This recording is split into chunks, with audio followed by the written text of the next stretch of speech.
This is the Horse Radio Network. This is episode 79 of Horsemanship Radio, brought to you by Index Fund Advisors, IFA.com. And Horsemanship Radio is a part of the family of the Horse Radio Network. Today we have two ladies whose passion drives them to horses constantly.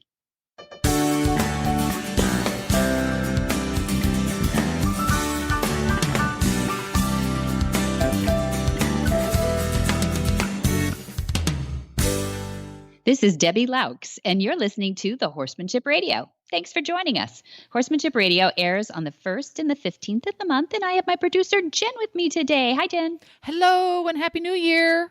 Yeah, Happy New Year. It is just that. I was looking back on our 2016. Holy moly, we had a lot of fun in 2016, Jen. Quite a year. Now, how long will it be till you forget to write 2000? Forget to. I know. Yeah. I've been practicing. Here's one thing. You get old enough. I started putting 2017. I actually made. He's opened it now, so I can give this away. But I actually made one of those little Shutterfly books for my dad. You know, the past year and photos and highlights and stuff. You know, you get to a certain gift giving era. You only need so many socks and ties. Yeah, exactly. And so I was so practiced, Jen, you'd be proud of me, that I actually put on the cover of the book like a year in review, 2017. Whoops.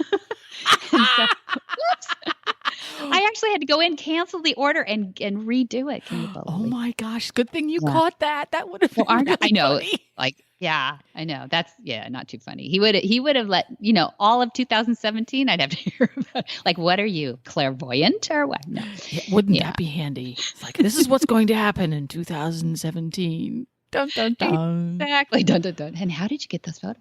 Yeah, no, I put little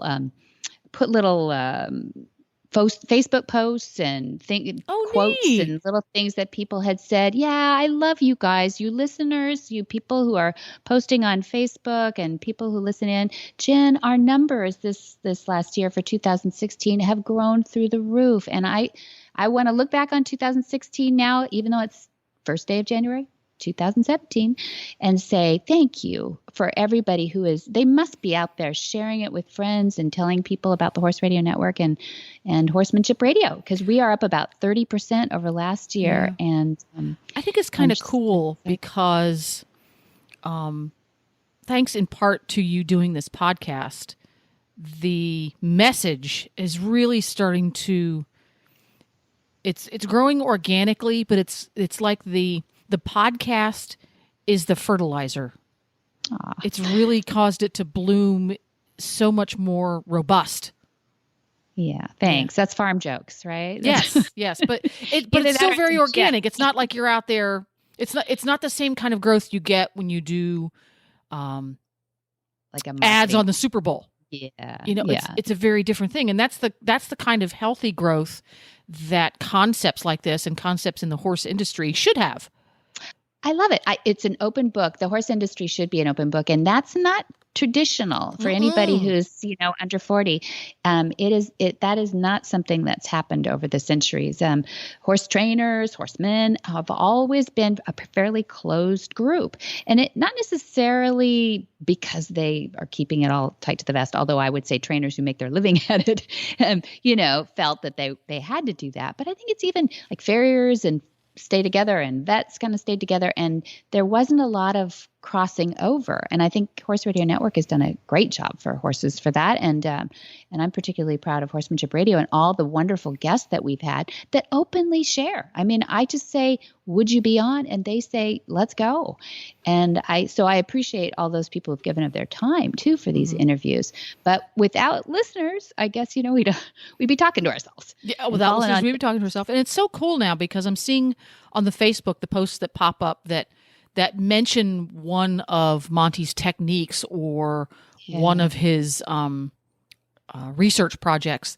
And then you'll see lots of replies coming through going, oh, yeah, I'd heard about that. Somebody else was talking about that. I'm going to try that next year, or I just joined up. And it's so cool to watch how it's the roots. I'll use that farmer thing again. The roots have really become very broad. You had that taproot that just for years and years, you keep pushing that taproot down, and getting a really good foundation and getting the science behind it.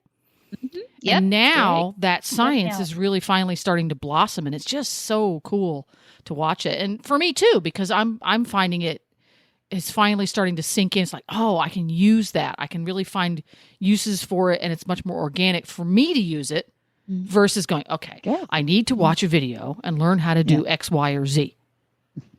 Right. Yeah. It isn't a how-to so much. And that is an interesting curve that a lot of people who get into horses, maybe even later in life, take that curve. They kind of think, don't make me think, just tell me how to. Like, my horse won't go on the trailer, just tell me how to. Yes, tell me what to do in 3 steps. Yeah. Exactly. And it used to be, if you look at old early clinicians, I don't want to say old clinicians, but old time DVD, or I guess it'd be VHS, but early clinicians, they really relied on a how-to. Like, they told people, you're level this, and then you're level that, and then there's a stage step to it, and don't skip any steps here. No. But then what came around was no. If you don't understand on the moment, on the day, your horse and you mano a mano, if you don't understand what they're thinking and they're not jiving with you, then you're stuck. There's no how-to in that. There's no flip to the book. It's too late. You almost you're preparing yourself for that day when you need to understand, step back, think, smile, relax, breathe out, this goes back to, I'll say an old name that very few people can even remember, Don Dodge, who's icon in my growing up, would say, step back, smoke a cigarette, and think about it. That is old school. Yes. See what I mean? Yeah. We lost a little bit of that along the way when people got into the how-to, but I think they now see the value in it. So here's my point too. I want to say that I am appreciative of those that have paid it forward, over the years, in the last 15, 20 years, Dad being at the top of my list anyway, who was an open book and said, no, we really need to share a better way, because this has just gone too far with, discipline, let's call it, stop beating on horses. It isn't necessary. In fact, it's not even effective. So let's just stop that. And then the peeling of that onion and paying it forward to those people who would come back to you and say, what I was able to achieve in this discipline that you're not even related to.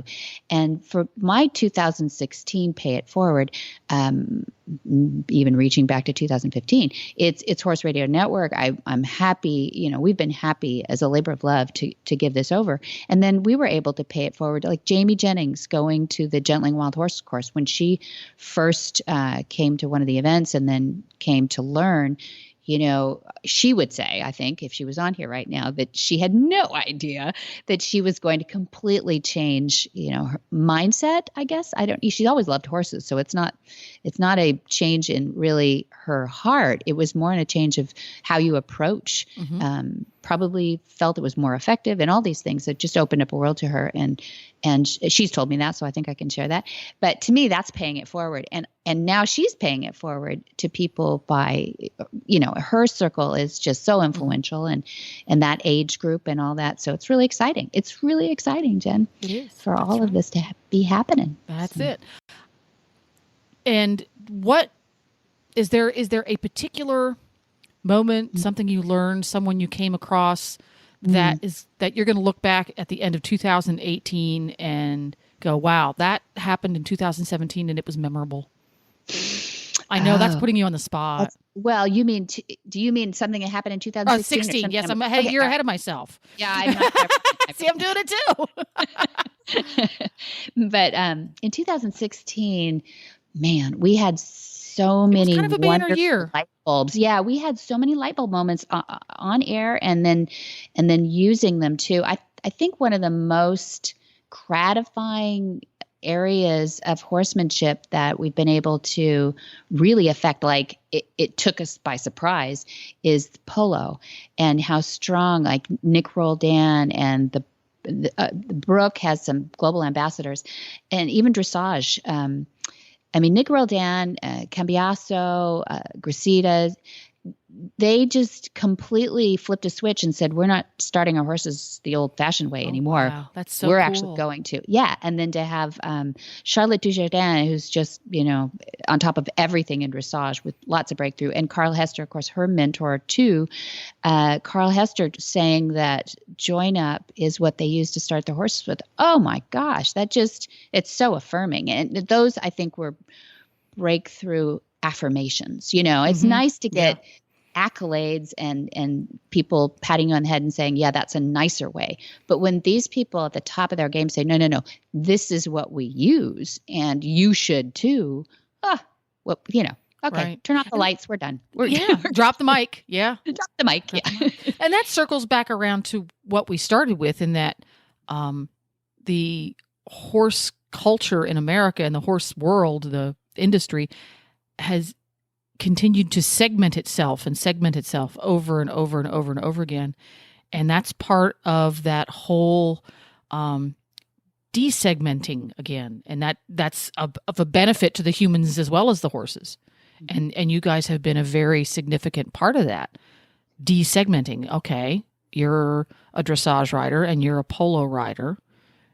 These apply to both. And when people, like you said, at the top of their game, publicly say, that's right, it is. And look, right here's the evidence. That is huge because it's a top-down kind of a thing. When things like that start to happen at the top, everybody else, it trickles down and we get to reap the benefits down here. Yeah. Us folks who have horses in our backyards, we get to reap the benefits of that kind of thing. If you're a good student. And the nice thing about what I'm learning through Horsemanship Radio is there's a lot of good students. They really want to help their horses. They really want to learn. And that's why we can go from, I think, 3,000 listeners in the first quarter to 13,000 listeners. Wow, that's pretty cool. Yeah, that's pretty cool.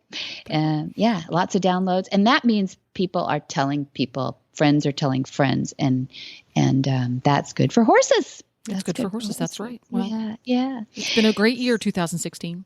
Thank you, 2016. On to 2017. Yes, really and on fun. to our guest. And on to our guest. We have some great ones today. I think people are going to just fall in love with Ransome and Sue Kane. Hi, I'm Mark Hebner, president of Index Fund Advisors and proud owner of Monty Roberts' Willing Partners graduate, He's a Sugar Bear. Investment portfolios are a lot like horses. You need to find one that best suits you, your temperament, and your stage of life. Some people might like an energetic horse and an aggressive investment portfolio, while others are more comfortable with a gentle ride and a more conservative investment portfolio. The trick is to find the one that's right for you. That's what Index Fund Advisors is all about, matching people with portfolios. Risk-appropriate, low-cost, and globally diversified investment portfolios. You can find the right portfolio for you by taking the Risk Capacity Survey at IFA.com. That's IFA as in Index Fund Advisors. Or you can call us toll-free at 888-643-3133. That's 888-643-3133. Ransome Rombauer is an accomplished A-circuit competitor, a senior at Sonoma Academy. She travels 24 to 26 horse show competitions a year while maintaining a strong academic achievement in high school, too. She's the equestrian team captain for 3 years running now, as well as her school's equestrian team most inspirational athlete. That's amazing, and earned the Athletic Leadership Award, too. Ransome became one of 12 nationally selected riders to earn a coveted spot in the George H. Morris Horse Mastership Training Session in Wellington, Florida. Welcome, Ransome Rombauer. Hi. Hi, Ransome. Did I get all that right for you? Did you do all that? Okay. That's amazing. And you are now. I shouldn't leave out the part that you're only 18, right? Correct. Yep. Well, there's a lot of people who don't have a resume or a bio as long as yours just yet, and they might be a little bit more than double digit ahead of you. But we're proud of you, and I wanted to have you on because we got to meet at the Charlotte Dujardin clinic that she gave in, Thousand Oaks, that she was here in California recently. Yeah. hmm And what did you think of that? Did you have some fun with that? Oh yeah, I love it. I love watching the dressage. My trainer's wife's actually a dressage trainer, and sometimes she'll give me dressage lessons. So it was actually really helpful in connecting the dots, and I loved it. Yeah, it was really good, wasn't it? It was 2 days, pretty intensive. And Charlotte's a hard hmm worker, I thought. What'd you think? Oh yeah, very. And she even got on at some of the horses. That was stunning, right? I mean, Mhm. even not these riders have been riding for a lot of years, and the horses were not beginners.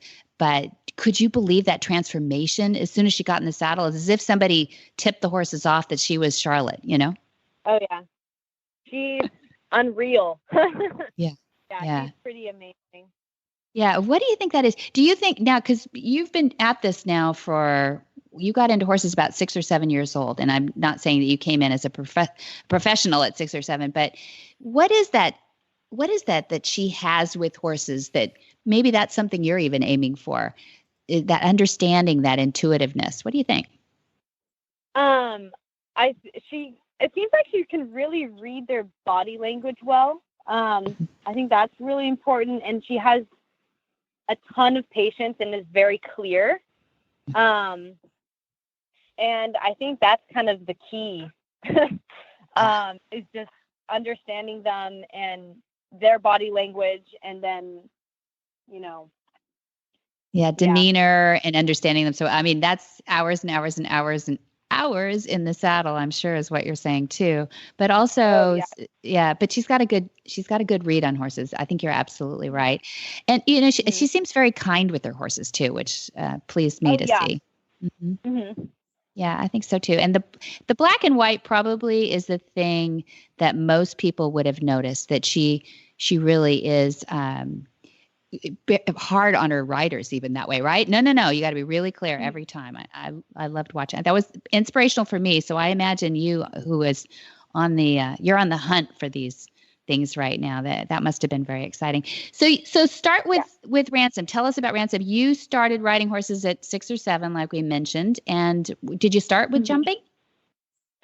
No, it all started at a local horse rescue that I went to camp with my neighbor. Hmm. And it was just kind of like a thing my parents signed me up for. I didn't really know much about it. And then I got hooked. um, and I rode there. It was a horse rescue, so they taught you how to care for the horses before you could even ride them. So, cleaning the stalls, brushing them, all that stuff. And I probably rode there till I was 10. Yeah. And then I moved to more of a schooling barn, Valley Brook Equestrian Center, and they did schooling shows and some bee shows. And that's where that's kind of where I started to jump and get more experience. And then I moved to another more A circuit show barn. I think I was 12, and that's when I really started showing on the A circuit, was when I was, I think, 12 or 13. I was kind of a late bloomer in that sense. I was kind of late to the party. Yeah, you're so old Um, at that. No, no, I know what you mean. Yeah, so other people were younger than you even in that circuit. Hmm? oh yeah. And then now I ride with Danielle Igani over here in Napa, and I've been riding with him for, I think 3 years now. That's a long time. Yeah, So so that's pretty much your career through high school. right. Yep. Yeah. What was the talent search? I read somewhere where you were awarded a talent search. Uh, what was that about? So the USEF show jumping talent search is an equitation class. It's like an equitation jumper style class. Mm-hmm. And it's, I think, the highest equitation class in height. I think it's 3'9". It's like between 3'9" and 1.20 meters. And it's a 21 and under class. And I started doing it when I was like 14. And it was my favorite class because it's kind of like, it's similar to the McClay where there's two parts of the class. There's the over fences jumping phase, and then there's a flat phase. And I loved having the flat phase because I could redeem myself. I love doing flat classes, and if I didn't have, like, let's say I have a rail in the over fences portion, I could redeem myself in the flat, hopefully. So it kind of gives you a second chance to have the judge look at you. So yeah. And then there's a final, I think I'm not exactly sure how many points you have to qualify. But there is a final on the East Coast and the West Coast. And last year I won it on Lalonde, also known as Frenchie. Okay. Okay. Yeah. But the year before, at the final, there's 3 phases over a course of, I think, 2 or 3 days. There's a flat phase, there's a gymnastics phase, and an over fences phase, which is like a jumper style medal with jumper jumps. And I did really well in the flat phase. This was 2 years ago. And I did well in the jumping phase, and going into the gymnastics phase, I was standing on top, and there was a mandatory track you had to take throughout the course, and you were required to do specific inside turns throughout the gymnastics phase. It was in this little indoor arena, and I go in last because they did it from reverse order, and I forgot about one of the inside turns, so they considered that technically it would be off course. So I didn't get a score in that round. So it kind of, it was a heartbreak. I was really upsetting. Oh God, that was so hard. But then last year I kind of came in, I knew I could do it. I was like, I'm capable of winning this. I really, I wanted it so bad. I really wanted to redeem myself. Yeah. I don't think I've ever wanted something so bad. Oh no. And then all the stars aligned. Frenchie was amazing throughout all the phases, and we won it. So you did. You got it. Okay, you had me hanging on the edge of my chair there.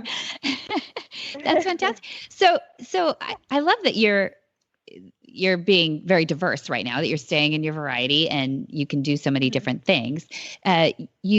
You say that your trainer is working with you in dressage occasionally and also the jumping. And that just seems like, I mean, other than eventers, that's kind of a big different world. What do you learn from dressage that you don't see in the hunter jumper? And what would you say to a hunter jumper who might think, well, what's dressage going to do for me? It's all the details. I mean, Susan, Danielle's wife, who's the dressage trainer, is super. I usually do the dressage lessons on my equitation horses. I found it extremely helpful for last year's USET finals because the flat face was an actual dressage test. So you had to memorize a pattern, and everyone was freaking out because they're like, oh my gosh, it was so new. It's nothing we've seen before really in the hunter jumper world. Yeah. But I was super comfortable with it, and it really, really helped for my success last year. And I think it's really good for the equitation classes too, and to focus on just all the details, like how to do a proper haunches in, and just doing everything really properly, because that's what they're doing. Right. And yeah. Can I interject and just say you're my new hero? Yeah, exactly. Thank you, Jen, for saying it out loud. That's really good. I mean, I think she got that from Charlotte. Oh, no. No, the preciseness of it. I love that you're willing to put that in, and it all adds up. I mean, I can tell, like in jump off, I can tell when I put my inside leg on and open my outside rein a little, they'll step out, and it's really amazing. It all, even though, I'm not a dressage rider, I can benefit so much from it. Yeah. Yeah. Okay, Debbie, you know what? We know what this opportunity is for us. This is an opportunity for us to say in 10 years, when she gets on her first Olympic team, we can say, we knew her before she was world famous. The first interview. Yeah. That's it's true. If you keep that up, I have no doubt about that, Jen. I think you're exactly right that she is, and I haven't even seen her ride other than on the internet. Ransome's level of insight into how good riding really works is just so refreshing. Just we're going to make her blush a little bit more. So I just a had little to say bit, that. That's why I was trying to get her mom on here so she could brag on her. But we'll get Laura on here another time. No, we're really proud of you, Ransome. That's what we're saying is that you just don't always hear that in any age of development, that people are willing to listen to their horse, to learn from the other disciplines or the other trainers, even types of trainers. And as one of the things my dad says is, Monty Roberts says that a horse is a horse, and that if you understand a horse down to the ground as much as you possibly can and put it in your muscle memory, you can do things that you'd never expect to do. And that horse will do things for you that you would never expect him to do. So good. Okay. So that's my soapbox there, but back to you. We're so proud of you. The thing that I, warmed my heart when we first met, we had barely met. We sat at a table next to each other at the same table for a day and a half or something, I think it was. But I first learned that the reason you were there too was to support the brook. And I learned that you had your first rescue horse at age 13. Tell us about that. A miniature, I think you said. Yeah. So as I said earlier, I grew up riding at a horse rescue. And once I moved to a different barn, I got this idea that I wanted to get a miniature horse. And so I didn't really know where to look. So I was trolling Craigslist for miniature horses, which is super random. And I found my first miniature rescue. Miniature horse rescue off of Craigslist. She kind of came out of a hoarding situation over near Fresno, and her name is Mew Mew. I got her as a 2-year-old, and she was feral. Feral? Is this a feral mini? She was a feral 2-year-old mini. I guess the owners bought this show mini and didn't know it was pregnant, and then Mew Mew has some major conformation flaws that were not desirable, so they just kind of tossed her out in the pasture. So she had no purpose for them. And she has pigeon-toed hooves, and then a pretty significant underbite, which is definitely not desirable for them in their show world for miniature horses. But yeah, I've had her since she was 2. And it was like, I got so much satisfaction out of like starting from like nothing. And now she actually, she holds the Guinness World Record for highest mini to ever jump. Oh, really? Yeah. Even pigeon-toed. That must be adorable. She's like my child. I love her so much. And, I was young at the time when I got her. I was like 13 or 14. And I loved the process. I loved, she came really wormy, underweight, her feet were all messed up. And I just loved that whole process of like rehabilitating her and training her. And it was very manageable for me at the time. She's a miniature horse, so it was manageable. It's not like you're training a horse, it's a miniature horse. It's like a pony. Except feral. And it was like the best feeling.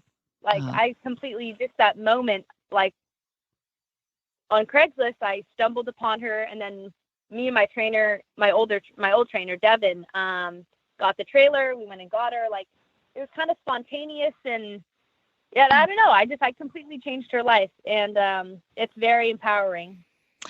That is so cool. I mean, a collective awe I can hear, listeners.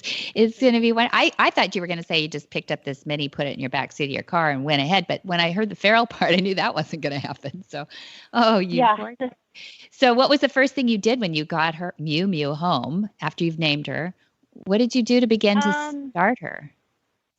Let's see. We got her healthy first. She was super wormy. I have a video somewhere on my computer when I first got her, and she looked like a drowned rat.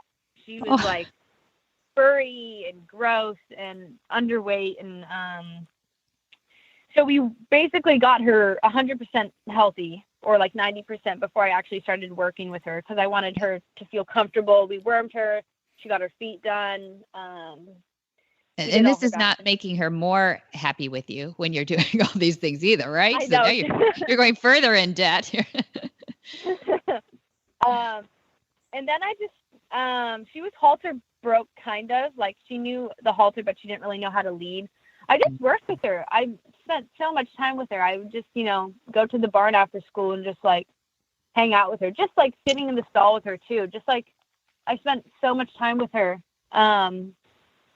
And just got her kind of desensitized, and once she was used to me and like used to other people, I started lunging her, and she's great. I love her. I mean, oh gosh, I love her so much. We're just going to have to get a photo of Mew Mew to put up on the show notes for this too. So I haven't found those yet. Oh yeah, for sure. Yeah, will you? Okay, that'll be great. Yeah, so did that start opening your heart for the Brook? Because we'll let people know, if they don't know about the Brook USA, is the USA version of Dorothy Brook started an animal welfare charity 80 years ago, I think now. And so how did you find out about the Brook? Well, actually, it's kind of funny. I've always, ever since Mew Mew, I've been like kind of addicted to rescuing. It's like an addiction kind of, and I mean, it's a good addiction, I guess. Yeah, it's not like the hoarding situation, but it's kind of backwards. That's good. Yeah. Right. And I got really involved, and it's like my true life calling. And I think at that time I had like 11 rescue horses. Whoa. I think, yeah. And I just wanted to get more involved, and I was at the McClay finals. When was this? Last year, I think. And I was in the horse show office. I think I was picking up my number, and I just saw this brochure, my mom and I. And it had some basic information, and it was very different from what I knew about horse rescue. Yeah. It was just, instead of, taking the horses and taking the problem, they're actually educating the people and how to take care of them. So it's more like a long-term process. But we took the brochure, and it was on my desk for like a year. I remember just seeing it. I had it pinned up on my little bulletin board. Oh. And then one day we were cleaning my downstairs area, and we just kind of looked it up and poked around, and I was like, this is really cool. Like this, I've never heard of anything like this. And I know they've been in the UK for a while, but they're starting to branch out for the fundraising in the US. And it was still pretty new in the US at the time. And so we emailed them, and I'm like, I want to like donate. I want to, everything counts. And so I actually, all my prize money goes to the Brook. And is that the really coolest? Makes a big difference. I know. So you're donating your prize money that you earn, hard earned, in the show ring, but you're doing well. That's the good news. And you're and you've done this for what, 6 months now or something? Yeah. This year actually, I think that's close to like $10,000 that like the prize money. Holy cow. Ransome, you've given $10,000 to working equids. So they say the Brook USA calls them working equids because it could be donkeys or mules or horses, but they're the ones that in India carry the brick loads. And so they Brooke sends people in, veterinarians and everything, to train on these people to take care of the equids. And you've made them $10,000 closer to putting all those equids in a healthier place. That is just so cool. Mm-hmm. Yeah. And I really wanted to get more involved with horse rescue and equine welfare. I mean, that I love that. I'm so passionate about it. And, this was kind of the next step for that. And for my, I just wanted to take it one step further, and Brooke has definitely satisfied that. Yeah. I'm sure they're happy too. Well, that's who we sat with at the Charlotte Dujardin clinic. They nicely had at one table for us all too. So we're happy and believers in what they do too. But not too many people put their show ring winnings on the line. I tell you, that's a great commitment too. Most people will be out there buying a new bunch of stuff for their horse or something, I think, or new clothes for that next show. But good for you. Really cool. And is this something you want to continue to do? Is this inspiring? Oh, yes, definitely. I'm lifelong committed with them. I really want to stay with them and keep supporting them and come up with new ideas with junior ambassadorships. I really want to help them raise donations, and it's amazing. So they talked about at the table when we were there, they were talking about you being the first person that might be in the, what do they call it, a junior fundraiser. So there's global ambassadors, ambassadors, and then you would be a junior ambassador. Let's name it. We'll make it up for him. No, I don't know how it'll all come out, but I'm proud of you for being in that position. So you head to SMU, Southern Methodist University, in the fall on an athletic scholarship. Good for you. And you're going to be, what are you competing in there? At SMU? Yeah. Okay, yeah. So I'm going to be on their equestrian team. And then I'm looking to continue showing my jumpers outside of the team as well. Continuing my A-circuit show jumping. In Texas, because SMU's located in Dallas. Right. So, yeah. All right. And studying, what are you going to study there? I'm thinking of minoring in photography and then majoring in advertising. I'm interested in both, and they kind of go hand in hand. So that's what I'm planning on.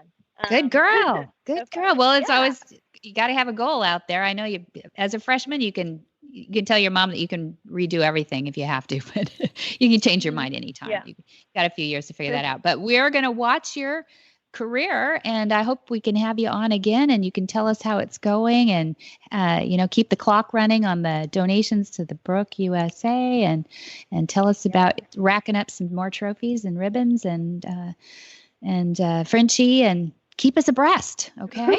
Yeah. I plan to stay in the industry, so I'm sure I'll keep in communication. That's wonderful. Well, thank you for being a part of our show today, being part of Horsemanship Radio, and being your first interview ever. I'm so proud. I know. I'm so excited. That was fun.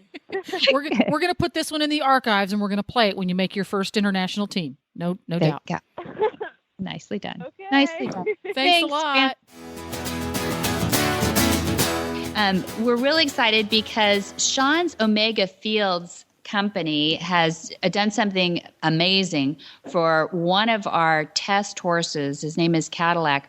And we felt so strongly about it that we definitely wanted to bring him on as a sponsor of Horsemanship Radio. And we wanted you to know that it came in that order first, is that we were so impressed with this product and with this horse's results that we wanted to have him a part of our monthly shows. What is it about the Omega Fields product? Something's different. Omega Fields was built around a really unique and proprietary technology. Flaxseed has been known for a long time to contain rich source of omega-3 fatty acids, along with omega-6 and omega-9 fatty acids in a near perfect balance. But historically, there was a problem using it. It's high in fat, and when it was milled into a feed product or a food product, it would go rancid very quickly. So our company had developed a proprietary technology for stabilizing this high-fat flaxseed to make it usable, give it a long shelf life in a natural environment. We don't use any chemicals or additives to extend the shelf life or anything like that. It's a completely natural process. That's what makes our flax really different. It makes it usable. It makes it nutritious over a long period of time. We guarantee an 18-month shelf life, so consumers can use it with confidence without it going rancid that, would potentially harm the horse. So quality of manufacture, every single thing in that product, Omega Horse Shine, is food grade. It's made at a food grade facility with great care of product quality.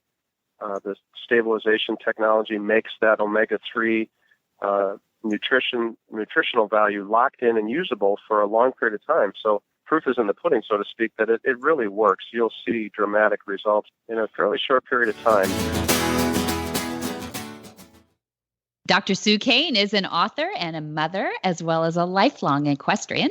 She's a business consultant and coach, too, at the Corporate Learning Institute in Chicago, Illinois, where we're going to hear from her today. And she's recently been made a barn manager as well, as if she wasn't busy enough.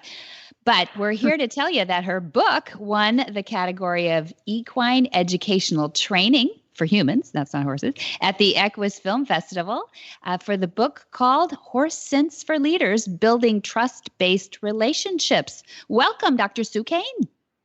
Well, thank you very much. And I hope you mentioned that you are, in fact, the co-author of that very book. Well, you pushed me hard enough to get my name earned on the front of it, but that's about it. You were our inspiration, and you're a winner. I mean, an award winner now. This is so fun. I know, it's available on Amazon. That's right. Yeah. I'm an award. I'm going to start to act like that too. Yeah. Okay. All right. Between us, though, we don't have to do that. She's a lot of fun. So what I want to share with everybody is that you were so brave to not only write this book and get it done and spend many hours up at the lake, taking your weekends to do it and building a really great book. Then we went to Equine Affair in Massachusetts recently, and that was fun to expose the book to that. And we got to do some presentations that you led. You want to tell people about that? Oh, yeah. I love going to Equine Affair, and the coordinator, Kogi Long, does such a beautiful job every year. There are 2 Equine Affairs offered each year. One is in Ohio, near Columbus, I believe, and the other one is in Massachusetts, in a little town called East Springfield. Is it West Springfield? Excuse me. West Springfield. I correct myself. And they are so well attended. They're packed with people that are coming for a couple of reasons. They're coming to buy things. They're coming to enjoy what we would think of as horse events and shows. And they're coming to be with friends and kind of soak it all in. And so I go every session that she offers to talk about the book and to talk about whatever she'd like me to focus on.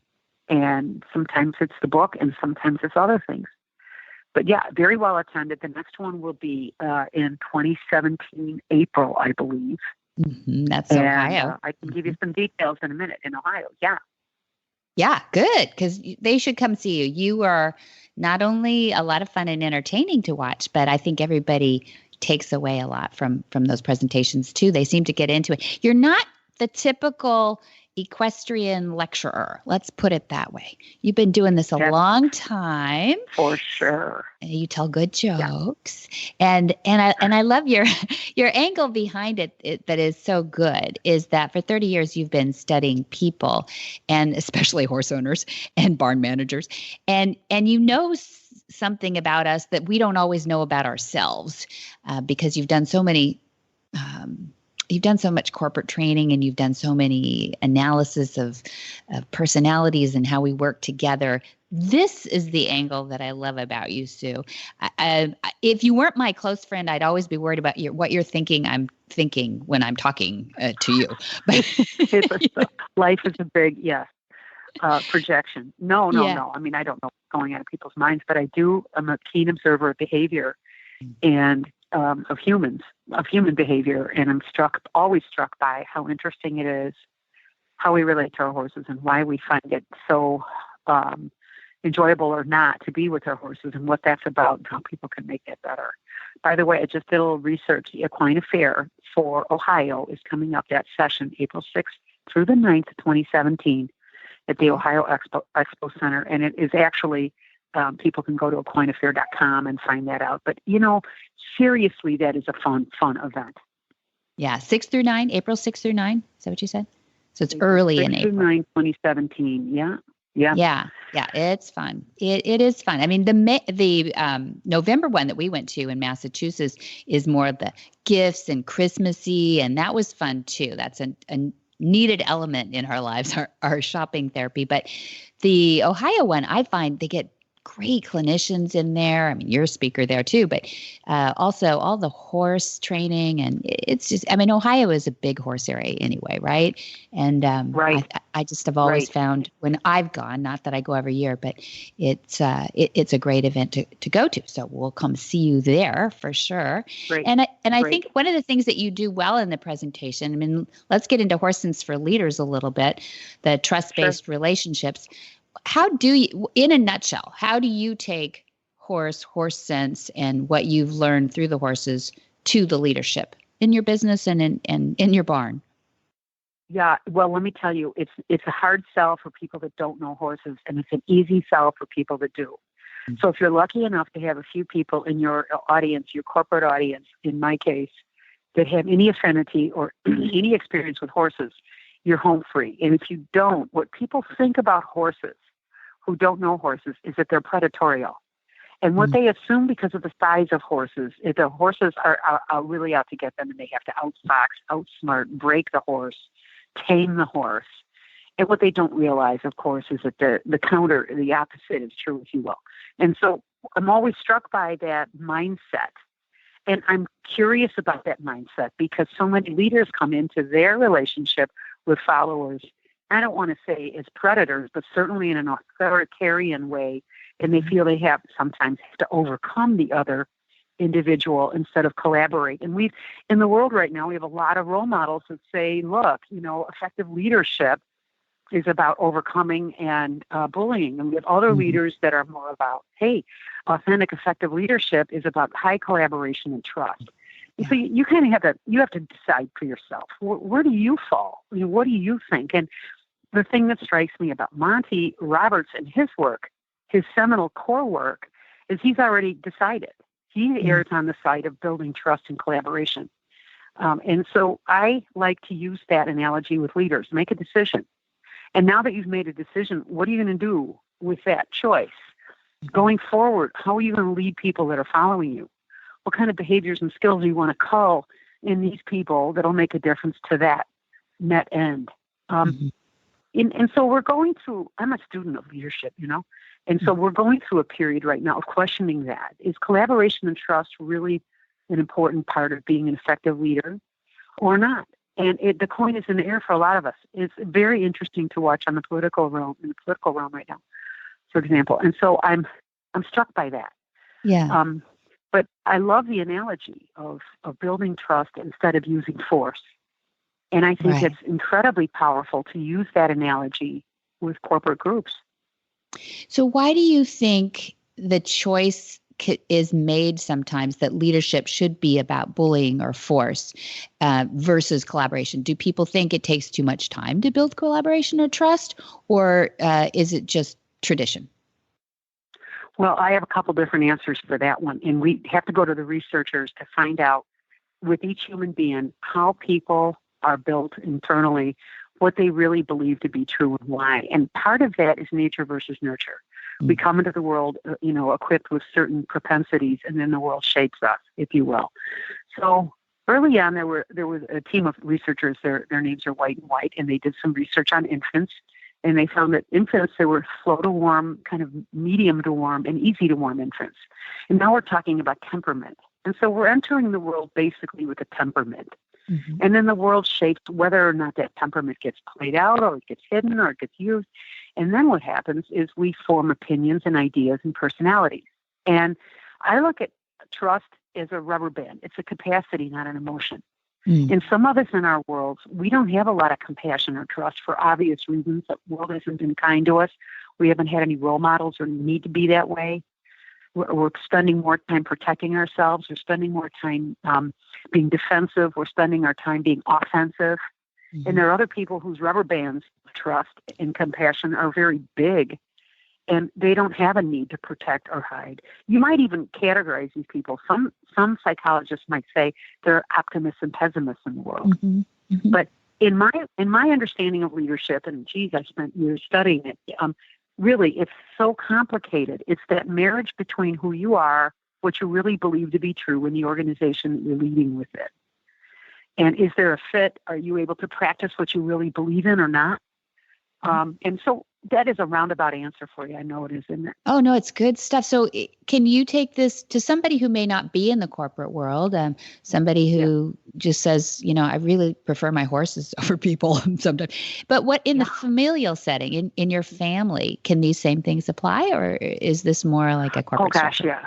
Yeah? Oh, yeah. No, I mean, so you are who you are. And of course, in our generation, Debbie, you and I, we grew up thinking you have to wear a suit every day, and there was a do and don't list. And the millennials have brought in a wonderful change in the Gen X to the workplace, and they have insisted that, since we spend so many hours at work, we're going to be who we are, and we're going to blend work and home. Yeah. And we're going to have a more relaxed attitude about that. It's been wonderfully enriching for the workplace. They and give more. They're becoming leaders. Yes, I do love that. Are there downsides to that, Sue? Because I think there's a lot of people that are maybe in their 50s or 60s watching these young kids come in and say, wow, they're pretty amazing in certain skill sets, but maybe they're not so amazing in other skill sets. But maybe that's not a weakness. Maybe it's a strength. I think they're still getting the accountability they need. I mean, I do. I think you can cite, millennial and or Gen X leaders, and you can see that they're getting the same level of commitment and outputs, if you will, but I'm not sure they're doing it the same way. In other words, when I came into my first job, it was a structured authoritarian leadership type style. And that just doesn't appeal to me personally. Other people might thrive in that kind of environment. I had a friend that went off to West Point. He loved it. He's like, Sue, come and look at my sock drawer. I'm like, oh my God, that is the cleanest sock drawer I've ever seen in my life.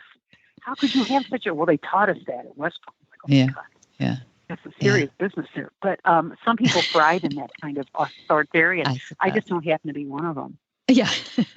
There are too many of us. I don't. Yeah, there's too many of you people. So get over in your corner.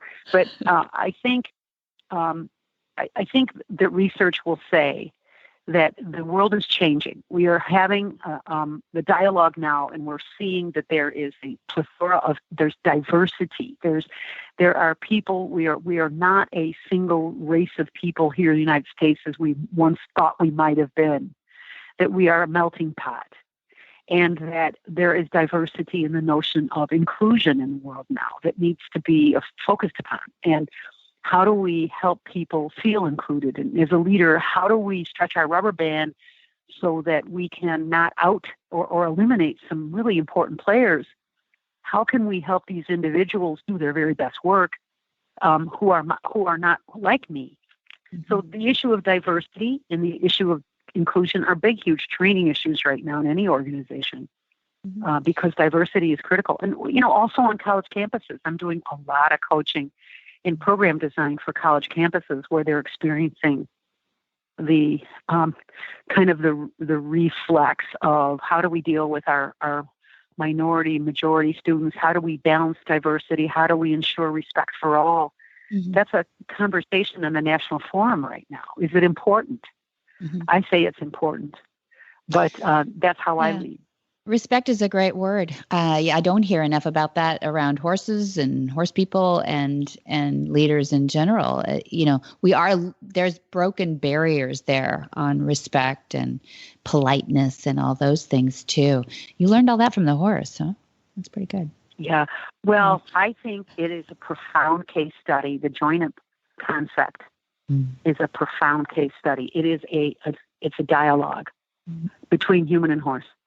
And as you know, Debbie, we have taken that dialogue apart and we've rebuilt it in our book as a human-to-human conversation, a join-up human-to-human conversation, which I think is interesting. Yeah. But honestly, I think that simple kind of representational idea of a horse choosing to join up, not being forced to join up, Yes. is critical to the soup of human relationships. Yes. So I can't really force you to do anything. Not really. It's short term. Actually, the data says yes, you can. Short term, you can get some really good results. Longer term, forcing types of relationships don't play out as well as collaborative, trust-based relationships. That's what the data says. I've got it. If anybody wants a copy of it, I'll be happy to find it and send it out. But, That's very nice. That's very nice. Okay, we'll put a link to you in there too. Was it fun winning the Equus Film Festival award for the book? Oh gosh, that was a wonderful occasion. So Debbie, when we were in New York at the Equus Film Festival, there was such a variety of individuals, authors who wrote popular. Wasn't there? It was great. Just some wonderful books, some wonderful authors. And people can go to the website and see the Equus. Is it Equus Film Festival? EquusFilmFestival.net, I think. Let's see. I've got it. EquusFilmFestival.net. That's it. Mm-hmm.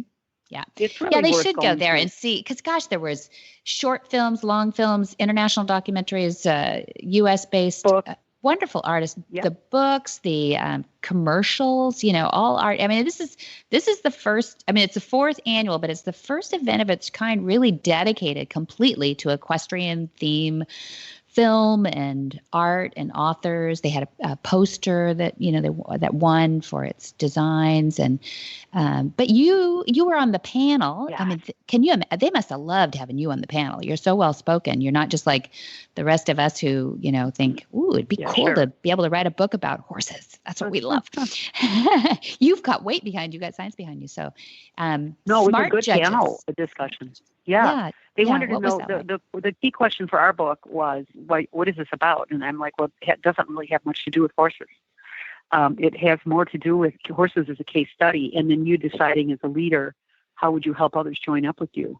And that was, my compelling argument for, they wondered, then why are you on this panel? They were laughing at me. And I'm like, well, it's just that I find it to be such an interesting case study. A horse, a human join up, a choice to make. Oh, a choice was made, trust built. What does that have to do with effective leadership? And so they thought that was funny. But I was the only one without boots on, or a you are a horse person though, so we all know that. And the founder of this thing, Lisa Dearson, knows you and is she in Illinois too? Does she live there? She is. She's in St. Charles, Illinois. She has a Lusitano farm. That's wonderful Lusitano farm, and she is creative and extremely dedicated to the cause. So you can expect this event to grow. Good. And if authors or filmmakers are out there listening, honestly, get involved. Yep. Submit your stuff. This is what Sue said to me. She got me on the phone with Lisa and said, you must. And so we said, oh, why not? It's just one of those word of mouth things that I think will catch on. And we got in lucky and early, didn't we? Absolutely. And I wanted to talk a little bit too about your writing styles, because after the book was finished, Horse Sense for Leaders, you started out on, I think it was like 4 years ago now, creating writing styles, which is byline, create a breakthrough relationship with your horse. And that has developed into, we were presenting 2 new styles. I mean, you've got the one for the teachers. So when we were at Massachusetts, I got to listen to all your creative conversation about this, developing style assessments designed to help equestrians create those relationships with humans that help. But tell a little bit about how you broke an audience up into those sections, because I think it's telling the kind of questions that you ask. We understand it in barn terms. Can you kind of recreate that a little bit? Yeah, sure. So what I did is I wrote an assessment. It's an assessment that's at writingstyles.com, and you can download it. But my fantastic friend, Martin Gross, is in the process of making it online, dedicated online tool. You take the tool online, and then you can download your results. But right now, you can download a copy of it on writingstyles.com. what I was intrigued by is how we all approach our horses and how that differs from person to person. Mm-hmm. And I was struck by a man that comes to my barn, and he's so whistle clean. He should be wearing painter's whites. He is clean when he walks in, and guess what? He is clean when he walks out. What? He is organized, very organized, man. Hilarious. There's that individual, then there's me. There's stuff hanging all over my door. I'm in and I'm out, and I'm all over the place, and I'm yakking with people. Then there are other people who come in, put a saddle on their horse, take the saddle off, turn their horse out, and they're gone. Very quick individuals. And there are other people that are quite interested in planning. I have a lady that journals at the barn. She'll sit there and say, here's what I'm intending to do today. And then she does it, and then she journals it. Very detailed human being. And I was struck by these differences, this diversity. And so I took the DISC assessment. Now, some of your listeners may be familiar at a corporate level or organizational level with the Myers-Briggs or the DISC. It is the DISC or Myers-Briggs for horseback riders. And it is, I made one for horseback riders, actually, and I made one for instructors as well. Instructors, yeah. And really good idea. It's so short. It takes, 8 minutes to take the assessment and then to score it, another 2, let's say. And then you will find you have certain characteristics. You will have a profile, and your profile will tell you a little bit about your tendencies that you mostly probably already know. But what I think is interesting or profound is that, yeah, sure, you know that about yourself. But when you are in your blind spot and when you're in trouble, for example, you're afraid or you did something that you wish you hadn't done with your horse, how can you learn from that? And what is that about? And so in my case, it was backing up a horse that was afraid and putting even more fear into that horse when I was afraid over a situation that didn't need that level of concern. I needed to calm down and get my pulse rate down, horse's pulse rate down, and we needed to walk it out and talk about it. Instead, I did a predatorial move and backed this poor horse up because under pressure, that's me. You were protecting your daughter. I should say that out loud because you're not a very aggressive person. No. So, but for your listeners, the horse threw my daughter, but the horse was frightened by whistles and clapping that were going on. So the horse was very unaccustomed to that, seriously. And so he took off with my daughter. And he's a lovey. He's a great horse. But that's why I wrote the assessment. It's to help people understand how they can better themselves. And it's a nice little tool. So it's understanding yourself. Yeah, book coming, good. You're understanding yourself around horses, but you're also understanding yourself around the other equestrians in a barn, which I think it makes for interesting study too. I mean, I think that's the interesting thing about assessing our own personalities. What's the point of that unless we use it to go, oh, that person's different than me. So how do I get the best out of the situation for them and me when we're interacting? In other words, if I'm a messy and I'm having to live next door to the guy with the painter's white on and he's always perfect, how does that work? And how does that work with how compassionate am I about how he grooms his horse so much better than me, or all those things that might go through my mind. There's so many of us clean who have tail. Yeah, very clean tail. Very clean. I can't even braid a tail worth beans, but I know. And how do you? I mean, most of us live with other horses around, or we go to shows and deal with other horse people who, maybe don't want to hear us help them load their horse on the trailer. They just don't want to hear it. Or how do you work with those other people? I think that's what it was interesting too. When you were going through your presentation, people were first they'd giggle a little, a little awkward giggle, and then it was full out laughter about recognizing ourselves and recognizing other people. I mean, we came out with names of people that we thought, oh, this is exactly hilarious. Like Fred, right?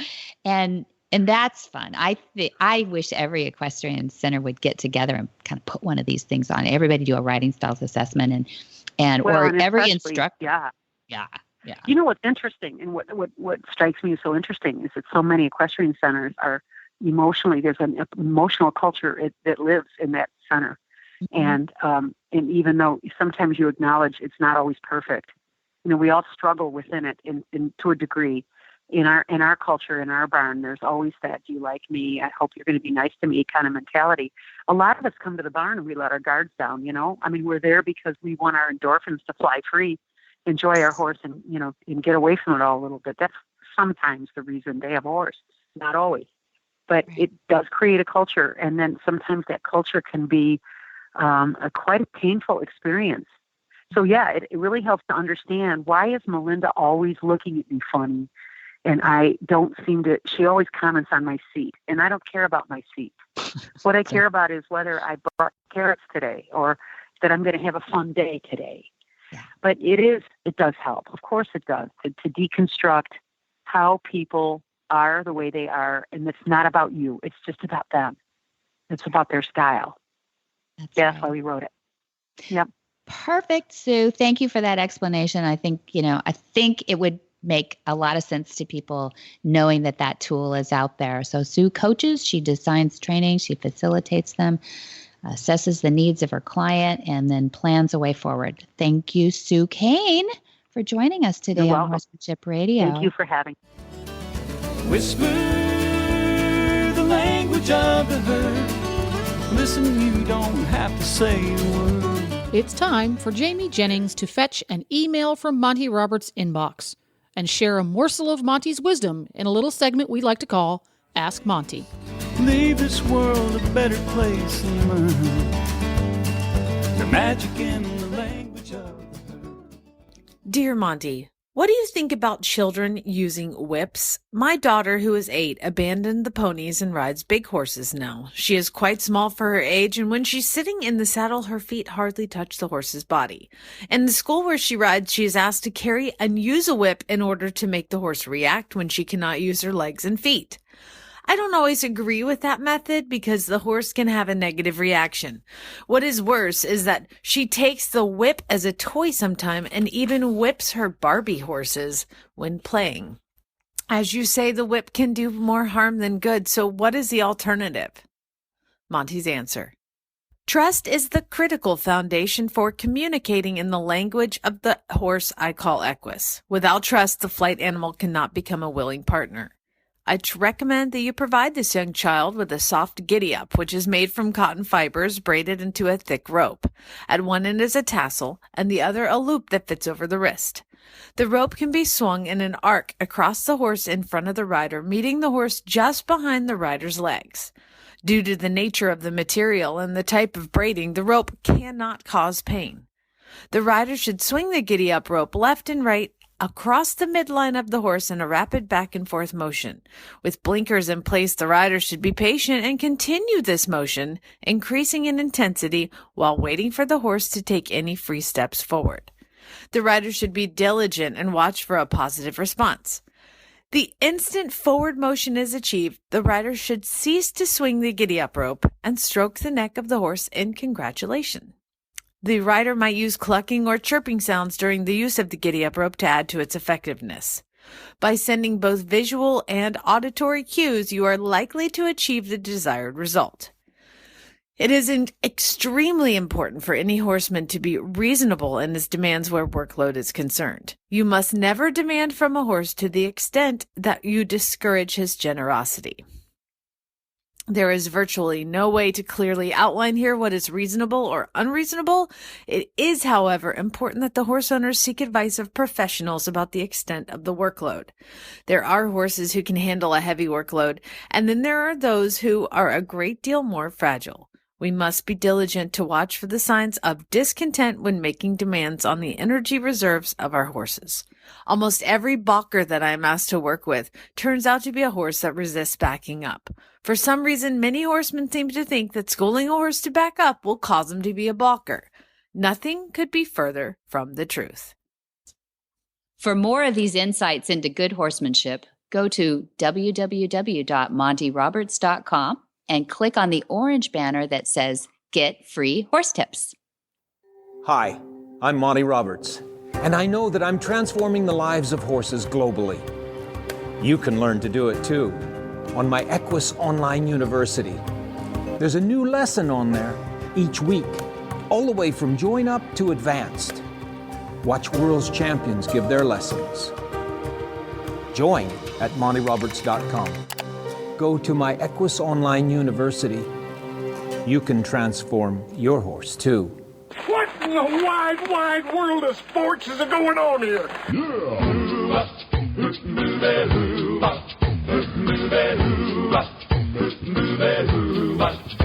where in the world is Monty Roberts?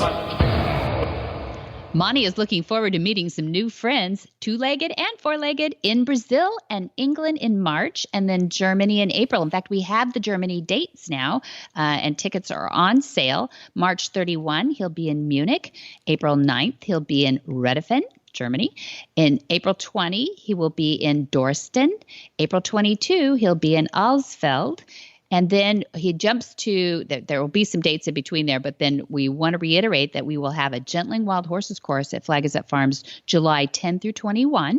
And then his Monty special training, which is now in its, I don't know how many years we've been doing that now. I think 10 at least, July 31st through the 4th of August of 2017. Woohoo! And I would encourage everyone to check into both of those, even if you cannot participate as a student trainer, you can go and audit. Am I right?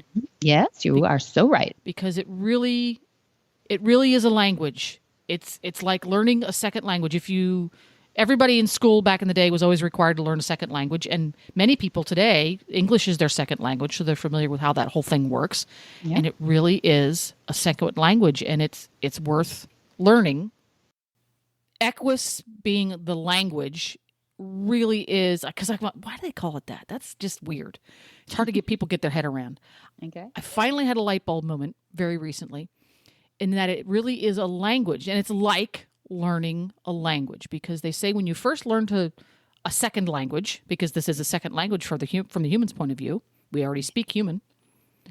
When you learn a second language, you become genuinely fluent in that language when you can think in it. Yes. You're not thinking in English and then translating inside your head and then speaking French, right? Right. Well, I don't know, but yes. But that's cognitively how it works. Yes. And it really is, because when you finally become proficient enough that it's effective in all aspects of your interactions with horses, not just when you're working in a round pen or doing left lead canter, when it permeates, you think in it. If you want to learn more, or you can't remember all that stuff, I certainly can't. You can go to the website, and that is montyroberts.com, or you can call a lovely, helpful human being right there at Flag Is Up Farm. The phone number is 805-688-6288. And for details about today's show, you can go to horsemanshipradio.com, where you will find links, photos, and more information about our guests. And as always, we love your feedback. Yes, in 2017, we want more feedback. We do. Yes, follow Horsemanship Radio and Monty on Facebook. Just go to Monty Roberts. Or you can tweet him. That's right. Monty Roberts tweets too. His handle is Monty_Monty Roberts. And get the app. You can have all of your episodes with you wherever you go. It works for iTunes. Or it works for iTunes. No, it doesn't work for iTunes. It works for Apple phones and Android phones. Just go to your app store and download it today. It's quick, it's free, and it's easy. Or if you're old-fashioned, you can subscribe via iTunes. You're so cute. Yeah, you know what? You told me that people are binging on our podcast, and I didn't even think about that. So you can go in iTunes or Android and get all the episodes all at one time. So if you've just listened to this and you didn't know we had 79 episodes, that's right. Then that's what that 79 meant at the top of the hour, and you can go and get busy and start listening on iTunes. It allows you to store a certain number. That's an iTunes rule. There's usually like 30 episodes up there or something like that. That'll do it. So if you want them all, you can either download the app, and there's a certain number there. If you're wanting to do all 79 of them, you're going to want to do that on the horsemanshipradio.com website if you wanted just to do all 79. My gosh, somebody has a lot of stalls to clean or something. Exactly. You've got a lot of stalls to clean, a lot of traveling to do in the new year. It's right. A great way that's to pass right. the time. I mean, that's how I do it, driving back and forth in the car. But and I also want to thank our sponsors in 2016 and futures 2017 too. They have been with us the whole time. It's IFA.com, Index Fund Advisors. We've got Omega Fields. Just had another conference call with them. They are coming up with some really cool things in 2017. I can't even tell you yet, or you'll kill me. And then Monty Roberts Equus Online University, and we're up to 435 lessons on there now. Amazing. Make 2017 the year you learn a new language. That's right. We're the Rosetta Stone of Equus, the language of the horse. Here you go. It's gestural, yeah. Be sure to visit all the other great shows, too, on the Horse Radio Network at www.horseradionetwork.com. And until next time, have many happy horse hours.